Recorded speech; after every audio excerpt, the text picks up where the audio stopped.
Let's listen in live here on BTN to the Commissioner of the Big Ten, Jim Delaney. Commissioner, welcome to the podium. We'll go ahead and take an opening statement, and then we'll do questions. It's good to see everybody again. A lot has happened over the last 12 months. When we said that we were going to go to Big Ten Media Days, I'm like, awesome, like, get me in front of a camera. I wanted to say our piece, and I borrowed a suit from Glenn Carson that morning. I didn't even have a suit. We were like the last team to show up to Chicago, and then like right when I got out the elevators, Urban Meyer walks right up with his crew, and he like beelines it right to me, and he says, Mike, if those cats from Illinois were on my campus, like, I'd be swinging right now.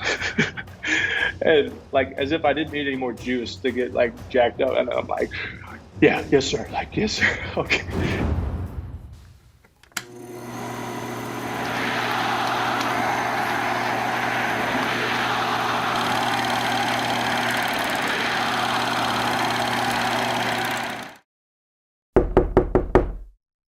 Knock on the door, boom, boom, boom. I hit the door. So I called Malcolm Willis and Stephen Obeng over. They were my roommates. I look outside the peephole, and I'm like, y'all see this?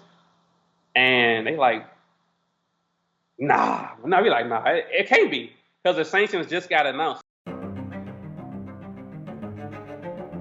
next morning, it was like 9 a.m. My phone was already had like 80 text messages, calls, and coaches from everywhere. And then my high school coach called me. He's like, what the hell's going on up there, man? My phone hasn't stopped ringing. I had to unplug it. Programs all over the country are going to look at this and say, hey, I can add a star to my roster. I don't need to worry about the scholarship limit. This is like the talent equivalent of free money. You got the sense initially that a lot of these college coaches were trying to do it a little bit on the sly, go through back channels, talk to friends of players, family members. And then you had Tim Beckman. Recon! Recon! Man, big boy. Get that break out of here, that spring break, baby. Man! This guy had absolutely no shame. Tim just picks up his entire staff, packs them in the station wagon, and they caravan to Happy Valley. Like, that's weird to me to even know where I live and like the address. There's somebody with an Illinois, coaching shirt on, with a clipboard, like, knocking on our door. And that's what happened. I mean, he stood there. It wasn't like a 2-second knock or no ding-dong or ding-dong ditch. It was, he stood there like he was a Jehovah's Witness, waiting on someone to, answer the door. The minute they left, Adrian Amos called me and said, Steph, Illinois just knocked on my door as well. And I'm like, dude. I had gotten a text from one of our teammates was like, man, these Illinois coaches are like at my front door, like knocking on the door, like following guys to class. And Illinois sent like 7 coaches. I look over at Zordich, I'm like, get in the car, let's go. Like, and we started driving around. We drove to Champs right away. We drove through Nittany Apartments. We drove through campus. We drove to the airport. We were looking to run these guys out of town. It wasn't like we even stopped to think about like, holy shit, this is crazy. We were just in a different mindset. It's one thing to, pick up the phone. It's quite another to show up and like poach our guys. I thought about that so many times. Like, what if I would have just opened the door? Like, what would have been his pitch? Because I would have looked at you like you were crazy. Like, dude, I'm grieving. And you over here talking about, my dead relative. We are in a process right now where they're saying Penn State is dead. At that time, it really, truly felt like if you were a Penn Stater, like the whole world was against you. And so trust me, every Penn State fan in existence remembered that Illinois sent their coaches to Penn State's campus.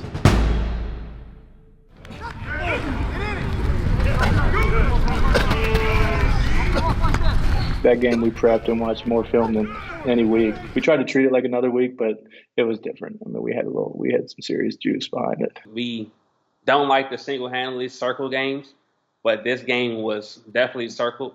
One thing about that week, which is really where Coach O'Brien, you got to see the way that he did things, and it was like, it's the Belichick kind of way. Let's not make a big deal about it. This is another game. So we outwardly didn't show it, but yeah, on the inside, there was like, everybody remembers what happened. These are the guys that crossed the line, and we were going to make them pay for it. The coach came out that week and said that he didn't recruit Penn State players. He said that during that week O'Brien put it up on a pregame before we leave the hotel, before we go to the stadium. Highlights of the last week, highlights of this week. At the end, as the Illinois coach talking about how he had no one on campus recruiting. And during that clip, he kept playing it. You kept hearing it. You kept hearing it. You kept hearing it. If Coach O'Brien and the staff could have suited up for one game, that would have been it. Are you ready? Yeah! Are you ready? Yeah! Oh, You know, Marty's already a lunatic. He's going crazy. I never got into, you know, the head bumping thing. I'm a DB. That's not what I do. But he's doing that with Zorda's crazy self. You got freaking Fitz, who's like the hype man of all hype men, who's spitting on the ground. He spit his gum on the ground. He picks it up, eat it, and like he's like banging his head across the freaking locker. So, dude, we were just ready. I remember pacing the 50-yard line, just screaming at Beckman. You know, like, you messed up, man. You messed up, dude. Butterworth with a good punt. And Tommy Davis fields it and muffed it. And Penn State's got it. After one or two series, it was so clear just the violence that the defense was playing with, the immediacy of it. We were playing the best Penn State football that we had played all season. We're hitting them in the nose. Anything we wanted to do, we were going to do it. When we needed a big stop, we were going to get a stop. When we needed to get a first down, we were going to get a first down. That's just how the game went that entire day. Here's 3rd and 3. Shieldhouse forced out of the pocket. Looked good there, but almost threw a pick.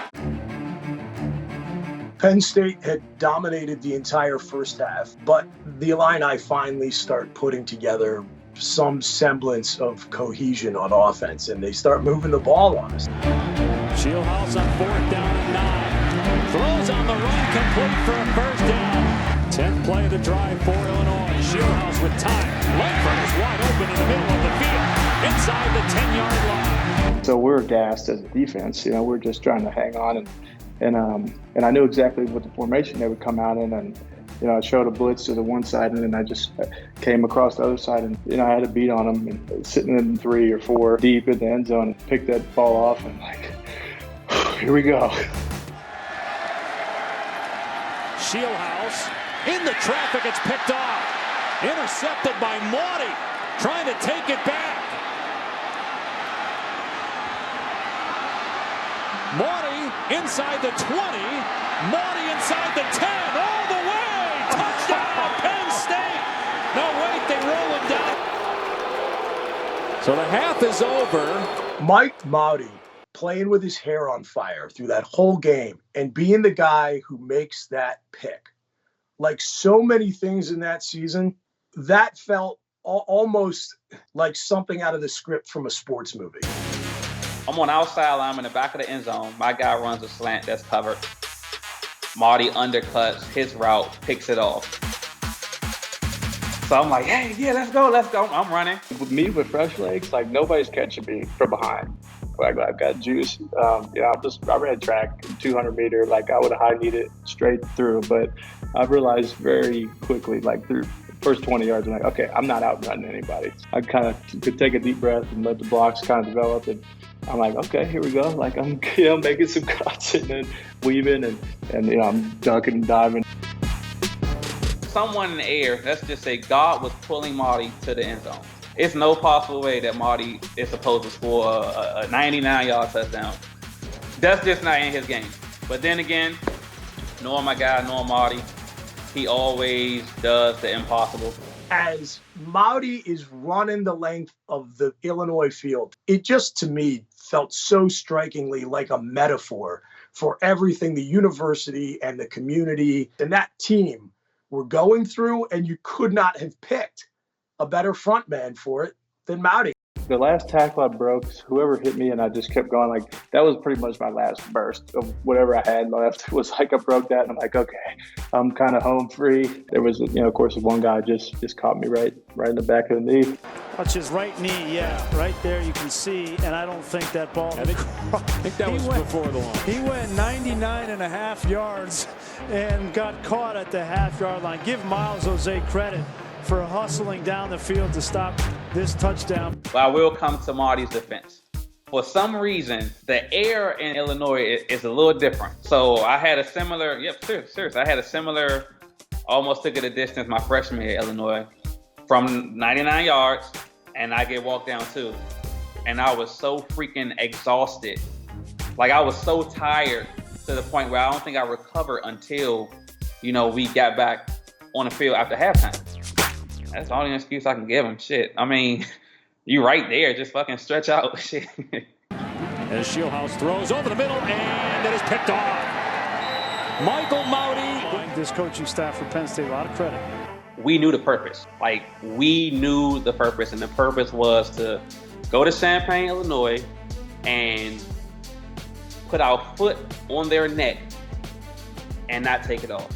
There is something really cathartic about just hitting a heavy bag, right? You got to find some sort of target for your aggression. Tim Beckman made a great punching bag, and he made a great villain because his behavior was just deplorable enough.